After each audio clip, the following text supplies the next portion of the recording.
TV. How you doing, sir? I'm doing great. Introduce yourself. My name is Ed Lampkin. I'm originally from Detroit, but I live in New Orleans, and I'm here visiting my hometown. Question is my definition of a real man. Yeah, what's your definition of a real man? To me, a definition of a real man is somebody that's strong. I come from an era where my father was always a good example, because my father was always home. He was always nurturing. He was always taking care of us. He worked 3 jobs back then in order to provide for our family. And what we didn't realize when we were kids is that how good we actually had it, because our father was such a mentor. He was such a provider, and he was always around. My definition of a real man is somebody that nurtures and takes care of his woman or his wife. Somebody that takes care of his kids. I mean, for example, I have 3 children, and all 3 of my children, this is a blessing, and this came from hard work. It didn't come from just, laying in a bed all day. I have 3 college graduates, and I'm a college graduate. Congrats. And my grandchildren, I got 3 grandchildren, and they're on the same path. And I like to tell a little short story. When I was about 10 years old, I made the conscious decision then. I was sitting on the porch of my childhood house, and I made a conscious decision then that I was going to control my family tree. And how was I going to go about that? I made a conscious effort then that I was going to be a college graduate, which means that all my kids behind me were going to follow in the same path. And a lot of that just comes from how my father instilled in me hard work multiple jobs, make that sacrifice. And as you get older, there'll be time to live once you've taken care of the generation behind you. I remember one time sitting in church, and the pastor was preaching about generational curses. And a generational curse could be positive or it could be negative. And I decided to make my generational curse positive by making sure that my children were set up, were prepared for life. Now, for instance, as I got older, I drive Corvettes. My kids are like, "Oh, Daddy, you're driving a Corvette. What are you doing?" But I explained to them, I've done my job. I made sure that y'all are prepared for life. I made sure that y'all are set up. I made sure that y'all are educated.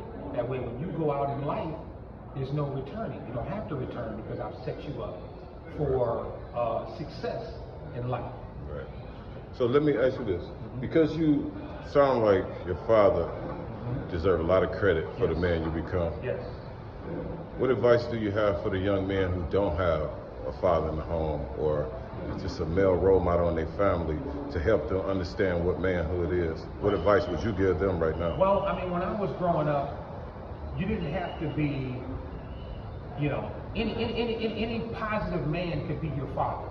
Didn't have to be the man that was actually married to your mom. In today's society, we don't have a lot of mentors. You got a lot of men that walk around saying, I'm not a role model. Well, I admit I am a role model, because I know these kids are watching me. They watch every move I make. They watch everything that I do. So I always try to stay positive so I can give them something positive to look at. I give them something positive to do. For instance, I'm a stylist by profession. I actually go into high schools. I go into colleges. I go into elementary schools, and I teach kids. I got a program, it's called Dress for Success. And I teach the kids how to tie ties.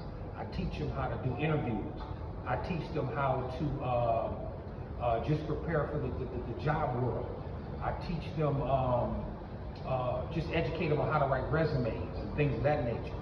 And they see the mentorship, they see the leadership. And I just try to give them something different to look at, something different to see. Because believe it or not, especially at a young age, we want to be, and we want to grow up to be, we're inspired to be what we see. And if you show these kids a different light, the majority of them will follow that light, which is more of a positive light. My second principle is, we got 9 principles. Principle number 2 is present yourself respectable. Correct. And by you being a stylist, in that, how important is it, presentation as a man, the reflection of a man? Well, when I walk into these schools, when I walk into these colleges, and I walk in there with a full suit on, these kids are overly impressed, because a lot of them don't get to see a man with a briefcase and a full suit. And a lot of them aspire to have that look, because I always tell them, in order to sit at the round table, and the money is made at that round table, you have to dress for success. You can't show up with your pants falling off your backside. What if they see millionaires showing up with their pants? I see a lot of adult grown men show up like celebrities that they look up to. That's who these kids are following. Yes. Because they're following the money trail. And sometimes you have to, I don't want to say ignore the money trail, but there are different avenues, there are different ways of getting that money trail. And you got to have pride in yourself. You got to have self-confidence. You have to have know-it-all. You got to have leadership in order to know what path to get on. There are many different paths in order to get to that financial success. Yeah.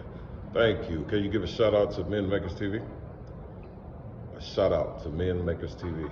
I like to shout out to Men's Makers TV. Appreciate the interview. Thank you, brother. Appreciate it.